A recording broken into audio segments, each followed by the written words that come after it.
लोग स्वस्थ हैं। एंड आज हम एक और बहुत ही इंटरेस्टिंग टॉपिक लेके आए हैं, जिसके बारे में हम बात करेंगे. This webinar is all about. So once again, a very warm welcome. And before I begin this webinar,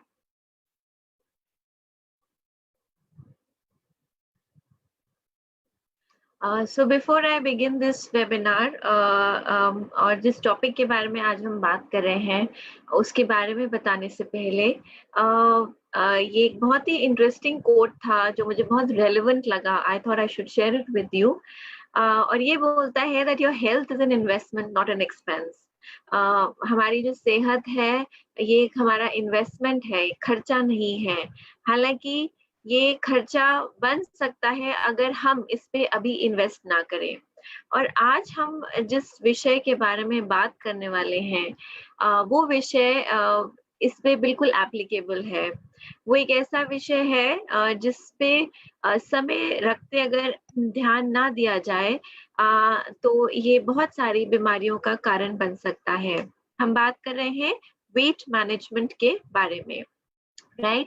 तो जब हम वेट, मैं आपको ये भी बता दूं दैट वेट मैनेजमेंट को हमने 2 वेबिनार्स में डिवाइड किया है, weight management 1 and weight management 2. Weight management 1 में आज हम कुछ बेसिक कॉन्सेप्ट्स के बारे में बात करेंगे. वी नीड टू अंडरस्टैंड, इससे पहले कि हम किसी प्रोडक्ट को इस्तेमाल करें या किसी को रेकमेंड करें, it is very important to understand the basic concept जो उस प्रोडक्ट से रिलेटेड हैं. और वेट मैनेजमेंट 1 में आज हम जानेंगे कुछ ऐसे ही कॉन्सेप्ट्स के बारे में. कल का वेबिनार जो वेट मैनेजमेंट 2 पर है उसमें हम इनके बारे में और डिटेल में बात करेंगे. We will talk about the specific products, right. तो जब हम वेट मैनेजमेंट के बारे में बात करते हैं तो पहली चीज जो हमारे दिमाग में आती है वो होती है एक शब्द, मोटापा, यानी कि ओबेसिटी. ओवरवेट और ओबेसिटी, जिसको ओबेसिटी के नाम से भी जाना जाता है, ये इसको हम डिफाइन करते हैं एक बहुत ही अबनॉर्मल एक्यूमुलेशन फैट का हमारी बॉडी के अंदर, जो हमारी सेहत के लिए बहुत रिस्की होता है. अगर हम एक क्रूड पॉपुलेशन मेजर करें बॉडी का, तो हम ये जानते हैं जो बॉडी का एक क्रूड पॉपुलेशन मेजर होता है उसको हम बीएमआई के नाम से जानते हैं, बेसिक मेटाबॉलिक इंडेक्स रेट. सो वो इंसान जिसका बीएमआई 30 या उससे अधिक होता है, जनरली वो इसके अंदर आता है. और जिनका 25 या उससे इक्वल होता है, वो उसको हम नॉर्मल बोलते हैं. सो अभी हम बात करेंगे इसके बारे में और डिटेल में, पर अभी मैं आपको बताना चाहती हूँ कि मेडिकल कॉम्प्लिकेशंस जो ओबेसिटी से होती हैं. ओबेसिटी, जैसे मैंने आपको कहा, ये हेल्थ के लिए एक बहुत बड़ा रिस्क फैक्टर होता है.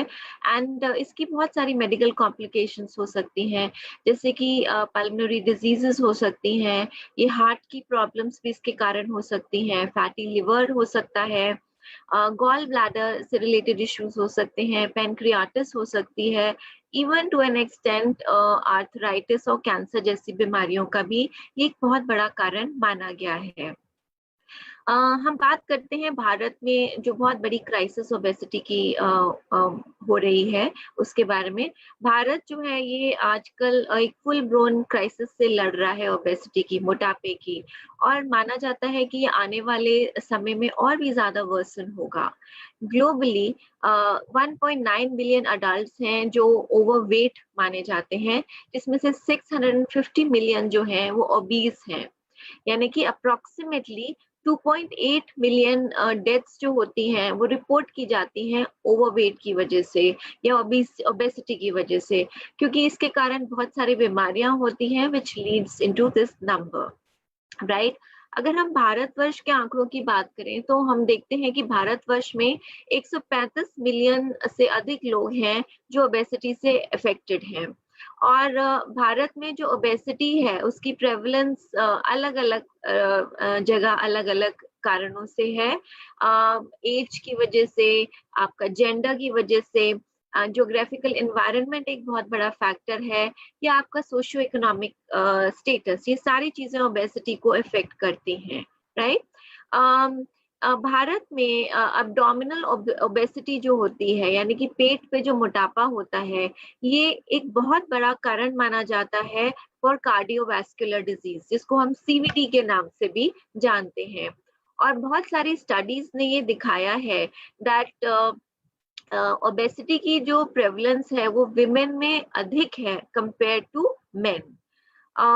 भारत में हम ओबेसिटी की क्राइसिस के बारे में बात कर रहे हैं। ये क्राइसिस अभी तो है ही, लेकिन ये एक्सपेक्ट किया जाता है कि और भी ज्यादा वर्स होगी, स्पेशली भारत की जो युवा पीढ़ी है उसके अंदर।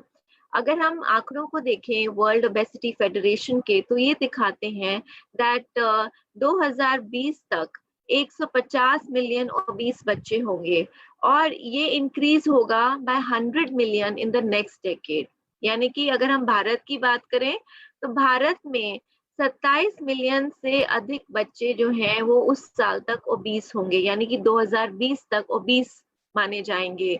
अगर हम इसको कंपेयर करें अभी के 11 मिलियन ओबीस बच्चों से जो आज के समय में प्रेजेंट हैं, तो हम देख सकते हैं कि आने वाले समय में ओबेसिटी एक बहुत बड़ा चैलेंज आने वाला है, राइट। तो ओबेसिटी क्यों होती है, क्या कारण है ओबेसिटी के, आइए हम इसके बारे में बात करते हैं।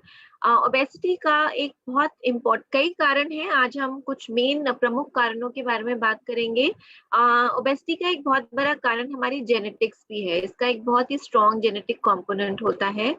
ये देखा गया है कि वो बच्चे जिनके पेरेंट्स जो हैं वो ओबीस होते हैं, वो उनकी ओबीस होने की ज्यादा लाइकलीहुड है कंपेयर्ड टू पीपल जिनके बच्चे जिनके पेरेंट्स जो हैं वो लीन होते हैं, राइट। बहुत सारी मेडिकेशंस जो हैं वो भी ओबेसिटी का एक बहुत बड़ा कारण है। बहुत सारी ड्रग्स होती हैं, जैसे स्टेरॉइड्स हैं या डायबिटीज की मेडिसिन हैं। बहुत सारे एंटी डिप्रेसेंट्स होते हैं जो वजन बढ़ाते हैं, वेट बढ़ता है जिनसे। ये ड्रग्स जो होती हैं ये हमारे बॉडी और ब्रेन के फंक्शन को ऑल्टर करती हैं और हमारे मेटाबॉलिक रेट को रिड्यूस करती हैं, जिस कारण हमारी भूख बढ़ती है। देन एक और प्रमुख कारण है ओबेसिटी का, वो है एडेड शुगर, यानी कि अधिक चीनी लेना। अगर हम चीनी को एक्सेस फॉर्म में लेते हैं, वो भी एक बहुत बड़ा कारण है ओबेसिटी का। और चीनी को हम खाली चीनी के फॉर्म में नहीं लेते, बहुत सारे लोग मैंने सुना है कहते हैं हम चाय में चीनी नहीं लेते, लेकिन उसकी जगह वो मीठा खा लेते हैं, आइसक्रीम्स खा लेते हैं, कोल्ड ड्रिंक्स ले लेते हैं, या जूसेस ले लेते हैं, पैकेज जूसेस ले लेते हैं which are full of sugar. तो अगर हम शुगर को इन फॉर्म्स में भी एक्सेस में कंज्यूम करते हैं, तो हमारे हार्मोन्स और बॉडी की जो बायोकेमिस्ट्री होती है वो चेंज होती है, जिस कारण हमारा वेट बढ़ता है।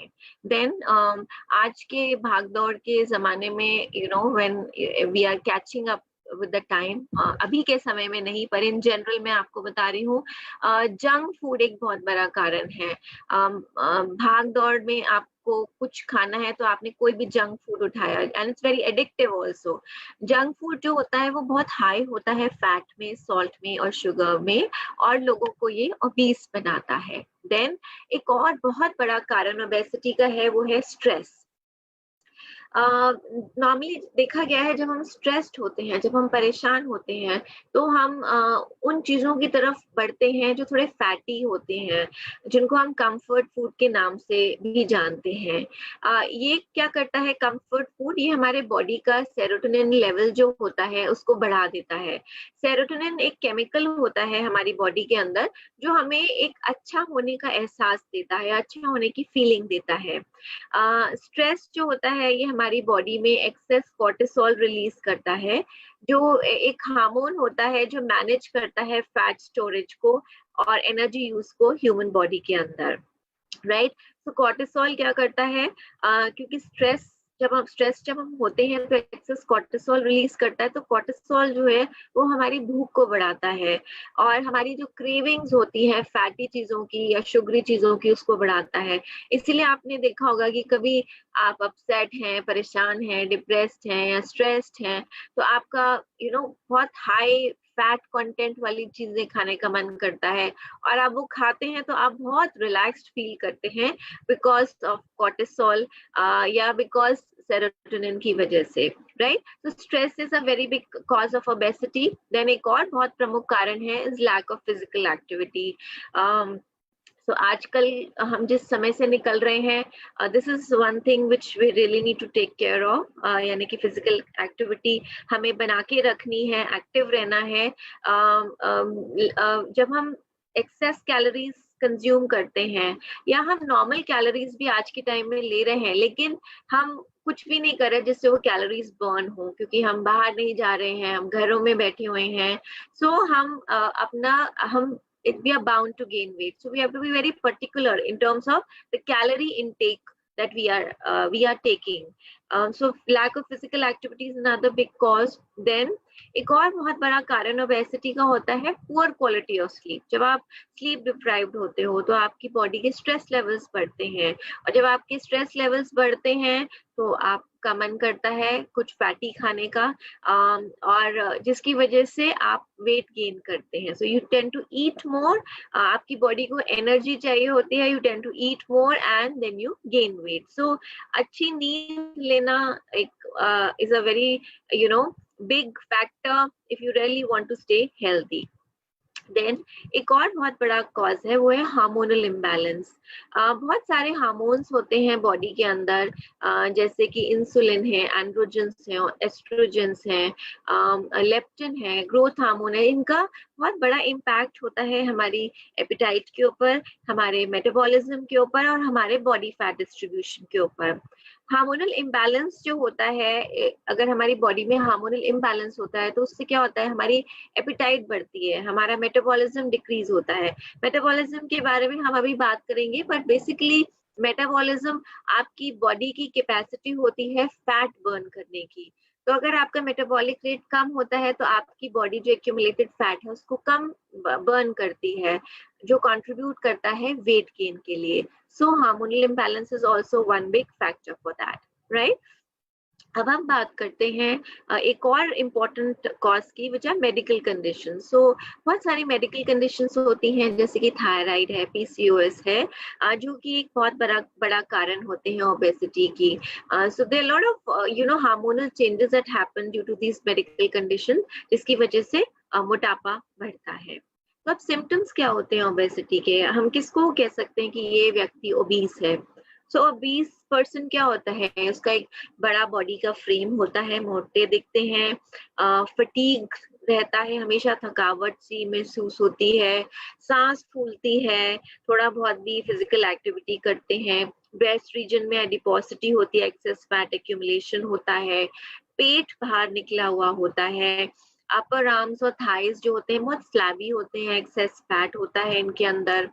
अब ऐसे व्यक्ति जो होते हैं उनको कोई भी फिजिकल एक्टिविटी करने में परेशानी होती है, उनको जॉइंट पेन होता है, नींद नहीं आती, ट्रबल आती है सोने में, because they eating a lot, और जिसकी वजह से स्लीपिंग प्रॉब्लम्स होते हैं, स्किन प्रॉब्लम्स होती हैं जो which are caused by moisture, जो उनकी स्किन के फोल्ड्स में एक्यूमुलेट हो जाता है, गॉल स्टोन्स होते हैं, ऑस्टियोआर्थराइटिस का इशू देखा गया है वेट बेयरिंग जॉइंट्स पे, क्योंकि वजन बहुत ज्यादा होता है, इसलिए ये चैलेंज फेस करते हैं, स्पेशली द नीज। तो ये कुछ प्रमुख सिम्टम्स हैं। अब ये जो सिम्टम्स हमने ओबेसिटी के बताए हैं, ये सिम्टम्स जो है कोई मेडिकल प्रॉब्लम भी रिजेंबल कर सकते हैं। तो खाली आप इन सिम्टम्स के बेसिस पे डिसाइड मत कीजिए कि द पर्सन इज ओबीस और नॉट। Consult a doctor. अगर आप नोटिस करते हैं कि आपने हाल फिलहाल में बहुत जल्दी वेट गेन किया है किसी ऑब्वियस कॉज के बगैर, तो इट्स वेरी इंपॉर्टेंट कि आप डॉक्टर को कंसल्ट करें, डिस्कस करें and then decide whether it's obesity या कोई मेडिकल कंडीशन है जिसकी वजह से आप ये सिम्टम्स देख रहे हैं। अब हम ओबेसिटी को डायग्नोज कैसे करते हैं? हम ओबेसिटी को डायग्नोज करते हैं बॉडी मास इंडेक्स की वजह से, जिसके बारे में हमने बहुत ब्रीफली शुरू में बात की थी। हम बॉडी मास इंडेक्स के बारे में अभी आपको बताएंगे। अभी बॉडी मास इंडेक्स आप कैलकुलेट कैसे करते हैं, यहाँ आप देख भी रहे हैं एक बॉडी मास इंडेक्स इंडिकेटर, जिसमें आप देख रहे हैं नॉर्मल 18.5 से 24.9 के बीच में है। 25 से 29.9 के बीच में अगर बॉडी मास इंडेक्स होता है तो व्यक्ति ओवरवेट होता है, और 30 से 39.9 के बीच में है तो वो ओबीस होते हैं, and above that is morbidly obese. So अब अगर आपको अपना बॉडी मास इंडेक्स कैलकुलेट करना है और आपको ये देखना है कि आप कौन सी कैटेगरी में आ रहे हैं, आपका नॉर्मल वेट है, आप ओवरवेट है, ओबीस है या मॉर्बिडली ओबीस है, तो उसके लिए क्या करना है, आपको अपने बॉडी वेट को जो केजीज है, केजी में है, उसको आपको अपनी हाइट स्क्वायर से, हाइट इनटू हाइट मीटर्स में डिवाइड करना है। फॉर इंस्टेंस अगर आपका वजन 68 केजी है और आपकी हाइट है 5 फीट 8 इंचेस, तो अगर आप उसको मीटर्स में कन्वर्ट करेंगे तो 1.73 मीटर्स होगा, राइट। तो आप क्या करेंगे, केजीज में आपका वेट है 68 केजी, 68 केजी को आप डिवाइड करेंगे 1.73 स्क्वायर, 1.73 इंटू 1.73। तो अगर हम ऐसा करते हैं तो इसका रिजल्ट आता है 22.74। तो 22.74 अगर हम बॉडी मास इंडेक्स के स्केल पे देख रहे हैं, या अगर आप स्क्रीन पे देखते हैं तो आप देखते हैं कि ये नॉर्मल रेंज के अंदर आता है, it is middle of a healthy range, healthy range. So 25 onwards आप ओवरवेट होते हैं एंड 30 ऑनवर्ड्स आप ओबीस कहलाते हैं। So this is how obesity is diagnosed, right.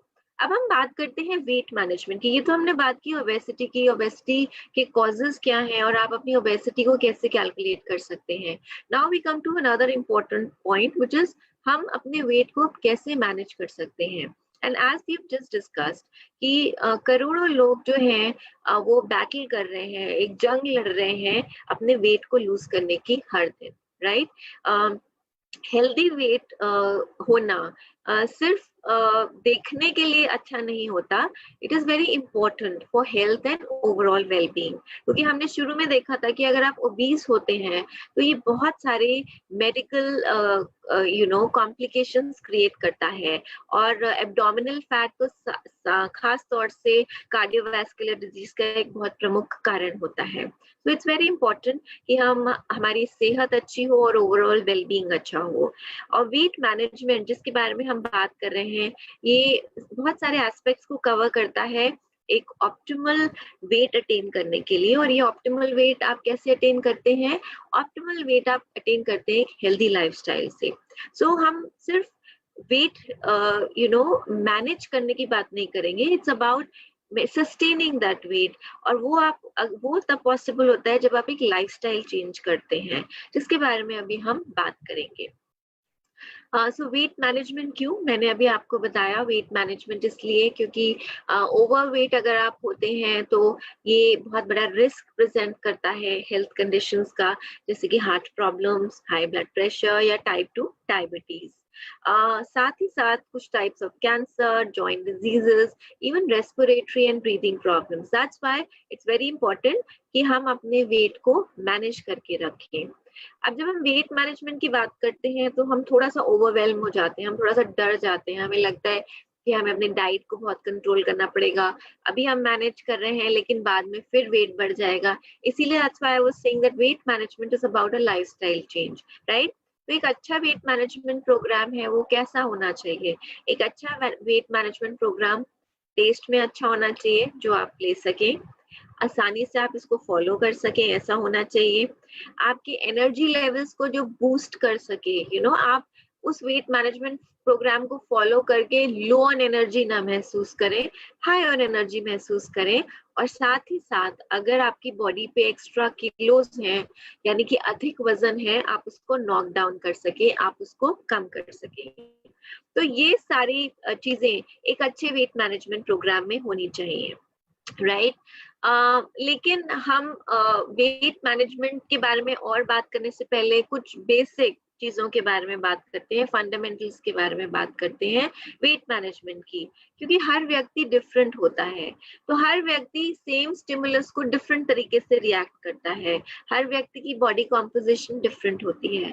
तो एक टाइप ऑफ रिजल्ट जो एक कॉन्स्टिट्यूशन के व्यक्ति में पाया जाता है, आप सेम रिजल्ट दूसरे में नहीं देख सकते, द रिजल्ट में वेरी। तो आप ये एक्सपेक्ट मत कीजिए कि हर एक का रिजल्ट यूनिफॉर्म है। कोई वेट लूज कर रहा है और उसको कोई मेडिकल कंडीशन है, तो उसका रिजल्ट डिफरेंट होगा कंपेयर टू अ पर्सन जिसका मेडिकल कंडीशन नहीं है, राइट। तो अगर हम लॉन्ग टर्म बेनिफिट्स की बात कर रहे हैं तो हमें लाइफस्टाइल चेंजेस करने पड़ेंगे, जिसके बारे में हम अभी बात करेंगे। और अगर आप वाकई में वेट मैनेजमेंट को फॉलो करना चाहते हैं, वेट मैनेज करना चाहते हैं, तो इसकी सफलता की कुंजी क्या है, की क्या है सक्सेस की? आपको कंसिस्टेंट रहना पड़ेगा, और कंसिस्टेंट आप तभी रह सकते हैं जब आप लाइफस्टाइल चेंज करेंगे। आपको रियलिस्टिक रहना पड़ेगा, आपको पता होना चाहिए कि ये आप कर सकते हैं और ये आप नहीं कर सकते। आपको एक लॉन्ग टर्म गोल्स सेट करने होंगे अपने वेट मैनेज करने के लिए, और आपको बिल्कुल फोकस्ड रहना होगा। बहुत सारी चीजें, बहुत सारे ओकेजन्स आएंगे जहाँ पे आपको डिविएट करने का मन करेगा, लेकिन you have to stay focused on what you want, right? साथ ही साथ जब हम वेट मैनेजमेंट की बात करते हैं तो हम कुछ बेसिक प्रेमाइस के बारे में भी बात करते हैं, और वेट मैनेजमेंट और अब हम समझते हैं कि ये वेट मैनेजमेंट होता कैसे है, हाउ इज इट पॉसिबल, किस तरीके से हम अपनी बॉडी से ओबेसिटी को या ओवरवेट हम को कम कर सकते हैं। तो हमारी बॉडी जो होती है वो कुछ अमाउंट ऑफ एनर्जी हर दिन बर्न करती है। हमारी डे टू डे एक्टिविटीज जो होती हैं उसमें, इसको हम डेली एनर्जी एक्सपेंडिचर कहते हैं, यानी कि ये हमारा डेली एनर्जी का खर्चा होता है जो हम हर दिन करते हैं। अब हमारी एनर्जी कितनी बर्न होती है, हमारा खर्चा कितना होता है डेली एनर्जी का, ये किस पे डिपेंड करता है? ये हर एक इंडिविजुअल की जेनेटिक्स पे डिपेंड करता है। कुछ लोग होते हैं जेनेटिकली जिनका मेटाबॉलिक रेट बहुत हाई होता है, तो वो ज्यादा बर्न करते हैं कंपेयर टू समबडी जिसका मेटाबॉलिक रेट कम है। तो इंडिविजुअल जेनेटिक्स पे डिपेंड करता है, राइट? हमारा मसल मास कितना है, ये एक बहुत इंपॉर्टेंट फैक्टर होता है कि हमारी बॉडी एक दिन में कितनी एनर्जी खर्चती है, और हमारी फिजिकल एक्टिविटी का क्या लेवल है, ये भी एक बहुत बड़ा इंपॉर्टेंट फैक्टर होता है कि हमारी बॉडी कितना डेली एनर्जी एक्सपेंडिचर करती है। और ये डेली एनर्जी एक्सपेंडिचर जो होता है ये कैलोरीज में मेंशन होता है, यानी कि हम कितनी कैलोरीज एक दिन में बर्न कर रहे होते हैं। ये हमारी जेनेटिक्स पे, हमारा मसल मास कितना है और हमारी फिजिकल एक्टिविटी का क्या लेवल है, ये उस पे निर्भर करता है, राइट? फॉर एग्जाम्पल, जिन लोगों की जिनका बहुत high amount of muscle mass होता है, या जो बहुत high level of physical activity करते हैं, वो ज्यादा कैलोरीज बर्न करेंगे एक दिन के अंदर, कंपेयर टू पीपल जिनका लो अमाउंट ऑफ मसल मास है और low levels of physical activity है, राइट? एंड इसीलिए ये चीजें हमें जानना इसलिए जरूरी है क्योंकि हम जिन प्रोडक्ट्स का इस्तेमाल करते हैं या हम जिन प्रोडक्ट्स को रेकमेंड करते हैं, वो प्रोडक्ट्स किस तरीके से इन चीजों से लिंक्ड अप है, ये हमारे को पता चलता है। सो इट्स नॉट कि हमने किसी ने बोला और हमने प्रोडक्ट यूज कर लिया, पर वो किस तरीके से हमारी बॉडी कॉन्स्टिट्यूशन को इफेक्ट करता है, that's very important for us to understand. तो अभी हमने ये जाना कि अगर हमारा मसल मास ज्यादा है, हमारी high level of physical activity है, या जेनेटिकली हमारी कॉम्पोजिशन ऐसी है, तो हमारा एनर्जी का खर्चा यानी कि हमारी कैलोरी बर्निंग ज्यादा होगी। अगर आप अपना डेली एनर्जी एक्सपेंडिचर इंक्रीज करना चाहते हैं, अगर आप अधिक कैलोरीज बर्न करना चाहते हैं, तो आपको क्या करना है? आपको अपना मसल मास इंक्रीज करना है। और मसल मास का आप कैसे इंक्रीज कर सकते हैं? स्ट्रेंथ ट्रेनिंग के थ्रू या अप्रोप्रिएट न्यूट्रिशन के थ्रू। दैट्स व्हाई आपने सुना होगा कि बहुत लोग आपको जो रिकमेंड करते हैं वो कहते हैं आप प्रोटीन लीजिए अपने डाइट में, because helps in increasing your muscle mass. So strength training और अप्रोप्रिएट न्यूट्रिशन, जिसके बारे में हम बात करेंगे आगे, इसके जरिए आप अपना डेली एनर्जी एक्सपेंडिचर इंक्रीज कर सकते हैं। साथ ही साथ अपनी फिजिकल एक्टिविटी बढ़ाकर, जब आप अधिक फिजिकली एक्टिव रहते हैं, चाहे आप वॉक कर रहे हैं या वर्कआउट कर रहे हैं या आप किसी फॉर्म में एक्सरसाइज कर रहे हैं, जेनेटिक्स ऑफ कोर्स आप ऑल्टर नहीं कर सकते। अपने डेली एनर्जी रिक्वायरमेंट को पूरा करने के लिए आपको कैलोरीज कंज्यूम भी करनी पड़ती हैं। हमने अभी बात की कैलोरीज बर्न कैसे होती हैं, लेकिन जब आपको एनर्जी भी चाहिए होती है daily day to day activities के लिए, और वो आप कैसे करते हो? वो आप कैलोरीज कंज्यूम करके करते हैं। सो यू नीड इट, आपको कैलोरीज एक्स्ट्रा जो होती हैं वो बर्न करनी होती हैं और एनर्जी के लिए रिक्वायर्ड भी होती हैं। तो अब हम बात करेंगे, हमने कैलोरीज की बात की, मेटाबॉलिज्म की बात की, न्यूट्रिशन की बात की, तो अब हम बात करें कुछ टर्मिनोलॉजीज के बारे में। जो हम इस्तेमाल करते हैं, जिनके बारे में हमें जानकारी होना बहुत ज़रूरी है, अगर हम एक sustainable weight management programme follow करना चाहते हैं। तो ये कुछ टर्म्स हैं जो कॉमनली हम प्रेजेंटेशन के दौरान इस्तेमाल करेंगे आज और कल के बीच में। इनकी जानकारी होना बहुत ज़रूरी है, जैसे कि calories, metabolism, macronutrients versus micronutrients, carbohydrates, proteins, fats, vitamins and minerals, right? So let's take these things, हम इनको एक एक करके समझते हैं कि ये हैं क्या। सबसे पहले हम जानते हैं कि कैलोरीज क्या होती है। अभी हमने थोड़ी सी जानकारी ली कैलोरीज के बारे में। अगर मैं ब्रीफली उसको समराइज करूं तो मैं आपको ये बोलूंगी कि अगर आप जितनी कैलोरीज एक दिन में जितनी खर्चा करते हैं उतनी कैलोरीज आप कंज्यूम भी करते हैं, तो आपका बॉडी वेट बढ़ेगा नहीं, चेंज नहीं होगा। यानी कि आपका एक बैंक अकाउंट है, आप अपने बैंक अकाउंट में जितना पैसा डाल रहे हैं उतना पैसा निकाल रहे हैं, तो आपका बैंक बैलेंस बराबर रहेगा। इसी तरीके से आपका बॉडी का वेट भी है, आप जितनी कैलोरीज बर्न कर रहे हैं आप उतनी कैलोरीज ले रहे हैं, तो आपका बॉडी का वेट चेंज नहीं होगा, उतना ही रहेगा। अगर आप जितना कैलोरीज जो बर्न कर रहे हैं उससे अधिक कैलोरीज आप कंज्यूम कर रहे हैं, तो आपकी बॉडी का वेट जो है वो बढ़ेगा।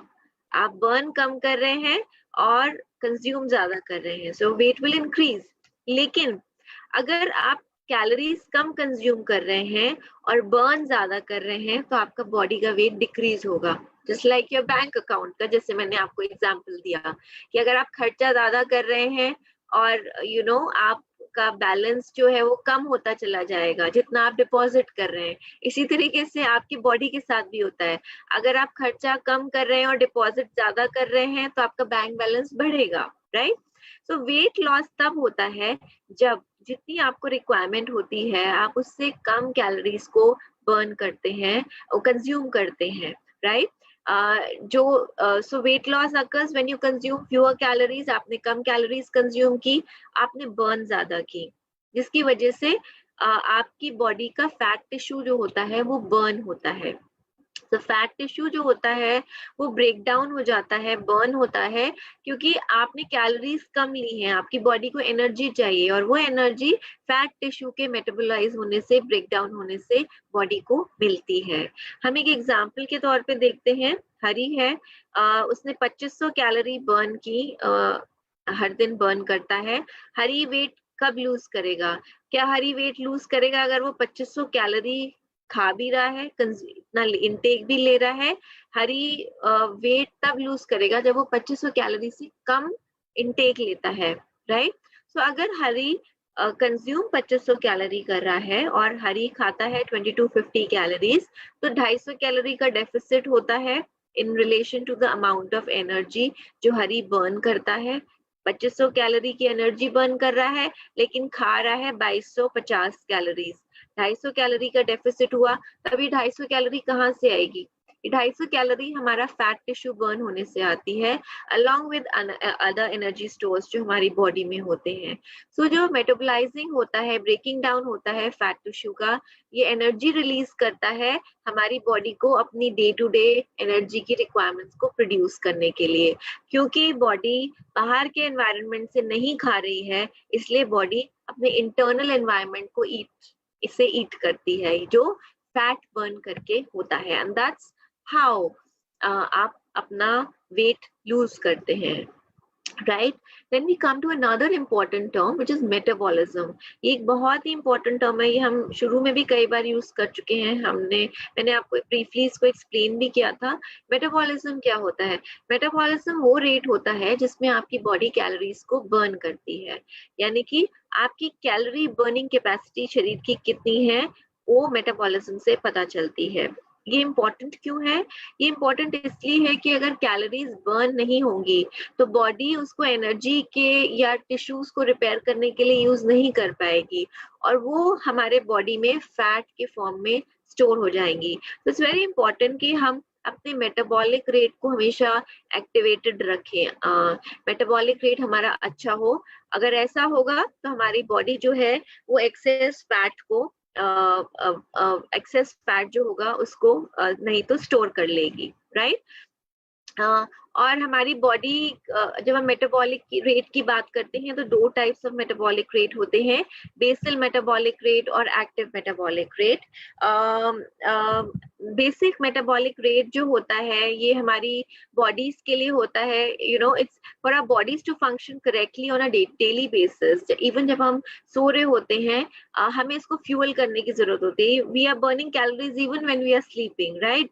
सो हम कैलोरीज हमेशा कंज्यूम कर रहे होते हैं, तो इसलिए बहुत जरूरी है हमें जानना कि हम कितनी कैलोरीज हमें रिक्वायर्ड होती हैं। और ये हम करते हैं जब हम अपना बीएमआर जो कि बेसल मेटाबॉलिक रेट है, या एएमआर जो एक्टिव मेटाबॉलिक रेट है, उसको कैलकुलेट करते हैं। तो अभी की जानकारी के लिए हम सिर्फ इतनी नॉलेज लेते हैं कि हमारा मेटाबॉलिक रेट जो होता है वो हमेशा एक्टिवेटेड रहना चाहिए। उस पर हमें ध्यान रखना चाहिए कि क्या चीजें हैं जो हमारे मेटाबॉलिक रेट को इंक्रीज करती हैं, and we should go in for that, right?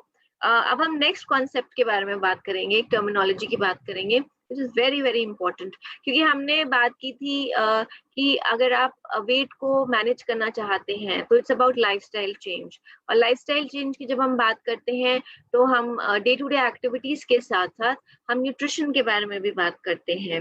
And that's why ये टर्मिनोलॉजीज जो आगे आने वाली हैं ये बहुत इंपॉर्टेंट होती हैं। So we talk of macronutrients versus micronutrients. अब न्यूट्रिएंट्स जो होते हैं ये आप 2 तरीके से विभाजित कर सकते हैं, 2 कैटेगरीज में डिवाइड कर सकते हैं, मैक्रो और माइक्रो न्यूट्रिएंट्स। मैक्रो न्यूट्रिएंट्स वो न्यूट्रिएंट्स होते हैं जो हमारी बॉडी को बड़ी क्वांटिटी में, बड़े अमाउंट्स में चाहिए होते हैं, क्योंकि ये हमारी बॉडी को एनर्जी प्रोवाइड करते हैं, राइट? मैं आपको वापस से उस चीज को रिमाइंड कराऊंगी। हमने बात की थी एक अच्छा वेट मैनेजमेंट प्रोग्राम कैसा होना चाहिए।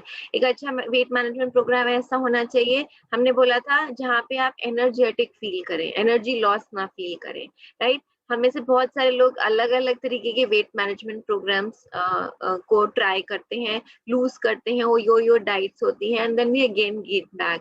बट अभी हम जो बात कर रहे हैं वो हम एक लाइफस्टाइल चेंज के बारे में बात कर रहे हैं। We are talking of a healthy way to manage our weight, right? So macronutrients वो जो बॉडी को ज्यादा चाहिए अमाउंट में और जो हमें एनर्जी प्रोवाइड करते हैं। अब ये मैक्रोस क्या हैं? Protein, fat, fibre, water, carbohydrates are example of macronutrients. तो जो आपको कहता है कि अगर आपको वेट लूज करना है तो आप कार्ब्स लेने बंद कर दीजिए, no please don't do that. Everything in moderation is what your body needs. आपकी बॉडी को हर चीज की रिक्वायरमेंट होती है, पर इन मॉडरेशन, जिसके बारे में हम बात करेंगे। देन दालें हैं, सीरियल्स हैं, meat, fish, potatoes, nuts, oil, seeds, ये सब मैक्रोन्यूट्रिएंट्स में रिच होते हैं। मैक्रोन्यूट्रिएंट्स जो होते हैं ये कंट्रीब्यूट करते हैं बल्क एनर्जी जो हमारे मेटाबॉलिक सिस्टम को चाहिए होती है उसके लिए। सो दे आर वेरी इंपॉर्टेंट। सो ये है मैक्रोस। अब हम बात करते हैं माइक्रोन्यूट्रिएंट्स के बारे में। माइक्रोन्यूट्रिएंट्स वो होते हैं जो हमारी बॉडी को कम क्वांटिटी में चाहिए होते हैं। माइक्रोन्यूट्रिएंट्स मदद करते हैं हमारी बॉडी के बहुत सारे फंक्शंस में, जैसे कि हमारी बॉडी को की ग्रोथ, बॉडी के फंक्शंस और डिजीज प्रिवेंशन में, बीमारियों से बचाने में इनका एक बहुत महत्वपूर्ण योगदान होता है। फाइटोकेमिकल्स और एंटीऑक्सीडेंट्स, विटामिन्स और certain minerals, vegetables, fruits, eggs, अंडे, हरी सब्जियां, फर्मेंटेड फूड, खमीर उठा हुआ जो खाना होता है, ये सब होते हैं, रिच होते हैं माइक्रोन्यूट्रिएंट्स में। तो जितने महत्वपूर्ण मैक्रोन्यूट्रिएंट्स हैं उतने ही महत्वपूर्ण माइक्रोन्यूट्रिएंट्स भी होते हैं। इनके बारे में हम आगे बात करेंगे। अभी हम बात करते हैं इन्हीं मैक्रो माइक्रोन्यूट्रिएंट्स के बारे में। हमने बात की थी मैक्रोन्यूट्रिएंट्स में कार्बोहाइड्रेट्स, प्रोटीन्स, फैट्स। अब हम सबसे पहले कार्बोहाइड्रेट्स के बारे में बात करेंगे। Carbohydrates main type of nutrient होता है, ये हमारी बॉडी में एनर्जी के लिए बहुत इंपॉर्टेंट होता है। हमारा जो डाइजेस्टिव सिस्टम होता है वो कार्बोहाइड्रेट्स को ग्लूकोज में कन्वर्ट करता है, राइट? वो चेंज करता है कार्बोहाइड्रेट्स को ग्लूकोज में, जिसको हम ब्लड शुगर भी बोलते हैं, और ये हमारी बॉडी शुगर को एनर्जी हमारे सेल्स, टिश्यूज और ऑर्गन्स को देने में के लिए प्रोवाइड करती है। इसीलिए बहुत इंपॉर्टेंट है कार्बोहाइड्रेट्स। हमारी बॉडी जो होती है वो एक्स्ट्रा शुगर जो होती है वो हमारे लिवर में या मसल्स में स्टोर कर लेती है जब भी कभी जरूरत हो उसके लिए। कार्बोहाइड्रेट्स बहुत इंपॉर्टेंट है, लेकिन बहुत जरूरी है हमें ये जानना कि किस तरीके के कार्बोहाइड्रेट्स। कार्बोहाइड्रेट्स भी दो प्रकार के होते हैं। गुड कार्ब्स, आपने सुना होगा, good carbs versus bad carbs. तो अगर हम अच्छे कार्बोहाइड्रेट्स की बात करें जो हेल्दी हैं हमारे लिए, वेट मैनेजमेंट में सहायक हैं और एनर्जी से भरपूर हैं, वो होते हैं फ्रेश फ्रूट्स, वेजिटेबल्स, ताजी सब्जियां, दालें, बीन्स, मटर, लेंटिल्स जैसे मैंने बताया, दालें, legumes, whole grains, brown rice, quinoa, right, बहुत सारे लोग खाते हैं, प्योर ओट्स, रोल्ड ओट्स जो होते हैं, पंपकिन सीड्स, सनफ्लावर सीड्स और स्वीट पोटैटो, ये सब गुड कार्बोहाइड्रेट्स हैं, अच्छे कार्बोहाइड्रेट्स हैं। और इनको गुड क्यों कहा जाता है? क्योंकि ये सब एनर्जी देने के साथ साथ ये हाई होते हैं फाइबर में, इनके अंदर नेचुरल शुगर्स होती हैं, इनका ग्लाइसेमिक इंडेक्स लो होता है, लो इंसुलिन लेवल्स होते हैं, इनका डाइजेशन स्लो होता है, तो बहुत देर तक फुलनेस की फीलिंग आती है इनको खा के, लंबे समय तक ये एनर्जी देते हैं, आपको पेट भरा होने का बहुत लंबे समय तक एहसास होता है, और सबसे इम्पोर्टेंट चीज, ये वजन कम करने में, वेट लूज करने में सहायक होते हैं। अब हम बात करते हैं कुछ ऐसे कार्बोहाइड्रेट्स की जो हमें बहुत पसंद है, जो हम बहुत पसंद करते हैं, लेकिन वो उतने हेल्दी नहीं होते, इसीलिए बैड कार्ब्स के श्रेणी में आते हैं। Fruit juices, specially tetra pack वाले fruit juices, soda, cookies, biscuits, pastries, cake, white bread, white crackers यानी कि जिसमें मैदा है, regular pasta, candies, ice cream, frozen yogurt, potato chips, french fries. अब आप सोच रहे होंगे जितनी भी अच्छी चीजें हैं वो हमने बैड कार्ब्स की लिस्ट में कर दी। एक्चुअली ये इनका न्यूट्रिशनल कंटेंट उतना नहीं होता, they add more to calories, they are very low on energy. इनको बैड हम क्यों कहते हैं? क्योंकि इनमें फाइबर नहीं होता, इनमें बहुत प्रोसेस्ड शुगर्स होती हैं, एक्सेस कैलोरीज ऐड करती हैं without any nutrition value, they are very high in glycemic, बहुत हाई इंसुलिन लेवल्स होते हैं, बहुत आसानी से डाइजेस्ट हो जाते हैं और फिर भूख लगने लगती है, एनर्जी में बहुत लो होते हैं, बहुत जल्दी भूख लगती है, and they are very addictive और वेट गेन करते हैं। So now we know कि अगर हम carbs की बात करते हैं, so these are the carbs, good carbs that we should go in for, and we should consume carbs because they are healthy and they provide energy. अब हम बात करते हैं प्रोटीन्स के बारे में। प्रोटीन एक मैक्रोन्यूट्रिएंट होता है जो हमारे मसल मास बिल्ड करने में मदद करता है। तो हमने बात की थी कि अगर हमारा मसल मास अधिक है या हमारी फिजिकल एक्टिविटी अधिक है तो हमारी बॉडी कैलोरी जल्दी बर्न करती है, तो मसल मास बिल्ड करने में प्रोटीन बहुत सहायक होता है। प्रोटीन्स बड़े मॉलिक्यूल्स होते हैं जिनकी हमारे सेल्स को आवश्यकता होती है प्रॉपर्ली फंक्शन करने के लिए, और they consist of amino acid. तो structure of function of our bodies जो होता है वो प्रोटीन के ऊपर निर्धारित होता है, हमारी बॉडी का स्ट्रक्चर ऑफ फंक्शन। हमारी बॉडी के सेल्स, टिश्यूज और ऑर्गन्स का जो रेगुलेशन होता है वो प्रोटीन्स के ऊपर निर्धारित होता है, और प्रोटीन्स के बगैर नहीं हो सकता। प्रोटीन्स कंसिस्ट करते हैं एमिनो एसिड्स, और एमिनो एसिड्स जो होते हैं वो बिल्डिंग ब्लॉक्स होते हैं प्रोटीन के। सो it's very very important nutrient जो हमें लेना है, जो बहुत आवश्यक है। अब प्रोटीन भी प्लांट बेस्ड होते हैं और एनिमल बेस्ड होते हैं। ये मैं इसलिए बता रही हूँ क्योंकि बहुत सारे वेजिटेरियन लोग हैं, वीगन्स हैं, जो कहते हैं कि प्रोटीन आपको सिर्फ एनिमल सोर्सेज के थ्रू मिलता है। No, plant based protein is equally nutritious as an animal based protein, right. अब हम बात करते हैं एक और टर्मिनोलॉजी के बारे में, हमें भी बेसिक जानकारी ले रहे हैं इनके बारे में। When we'll talk about the products, then we will understand कि ये कहाँ पे fit होते हैं। When we talk of fats, ये एक बहुत important शब्द है weight management की जब हम बात करते हैं। फैट मैक्रोन्यूट्रिएंट्स जो तीन हैं, कार्बोहाइड्रेट्स, प्रोटीन्स और फैट्स, ये तीसरा एसेंशियल मैक्रोन्यूट्रिएंट्स होता है along with carbohydrates and proteins। एक हेल्दी डाइट होती है, जो बैलेंस्ड डाइट होती है, उसमें बहुत जरूरी होता है हम हेल्दी मोनोसैचुरेटेड और पॉलीअनसैचुरेटेड फैट्स को यूज करें। फैट्स और फैट भी एक इम्पॉर्टेंट पार्ट प्ले करता है हमारे बॉडी से एक्सेस वेट को हटाने में, but it should be a healthy monounsaturated and polyunsaturated fat. कुछ अच्छे sources fatty acids के होते हैं, वो होते हैं avocados, olive oil, nuts, seeds और फैटी फिश। और हमें ये भी ध्यान रखना है कि हम जो अपनी बॉडी में सैचुरेटेड फैट का अमाउंट लें वो कंट्रोल करके लें डाइट के अंदर, और ट्रांस फैट जो है वो अगर ना ले सकें तो वो बहुत अच्छा है। सो इट्स वेरी इंपॉर्टेंट। हमने फैट्स को भी यहाँ कैटेगराइज किया हुआ है, पॉली अनसैचुरेटेड फैट जो भी हमने आपको बताया था, या monounsaturated fats which are healthy, and then they are saturated and trans fats which are not so healthy, जो हमें अवॉइड करने चाहिए, राइट? So if you want to lose weight, हमें कम कैलोरीज कंज्यूम करनी है जितनी हमारी बॉडीज की रिक्वायरमेंट है, और एक्सरसाइज करना है कि जो एक्सेस कैलोरी स्टोर्ड है हम उनको बर्न कर सके। तो पहला फ्यूल है वेट लूज करने के लिए कार्बोहाइड्रेट्स, दूसरा फ्यूल है फैट, और तीसरा प्रोटीन, राइट? अब हम बात करते हैं एक और बहुत इंपॉर्टेंट न्यूट्रिएंट की, विच इज विटामिन्स। विटामिन्स को हम समझते हैं, what are vitamins? Vitamins naturally occurring chemicals होते हैं जो इसेंशियल होते हैं एक अच्छी सेहत के लिए, और ये बहुत इंपॉर्टेंट होते हैं हमारे नॉर्मल ग्रोथ और डेवलपमेंट के लिए। ये नेचुरली पाए जाते हैं खाने के अंदर, और अवेलेबल होते हैं क्वांटिटीज में जितना हमें रिक्वायर्ड होती है। हमारी बॉडी में बहुत सारे केमिकल एक्शंस और रिएक्शंस होते हैं, और इनके लिए विटामिन एक बहुत ही महत्वपूर्ण पार्ट प्ले करते हैं। सो दे आर वेरी इंपॉर्टेंट। जितने भी केमिकल रिएक्शंस हमारी बॉडी में हो रहे होते हैं उनमें विटामिन बहुत ज्यादा सहयोगी होते हैं।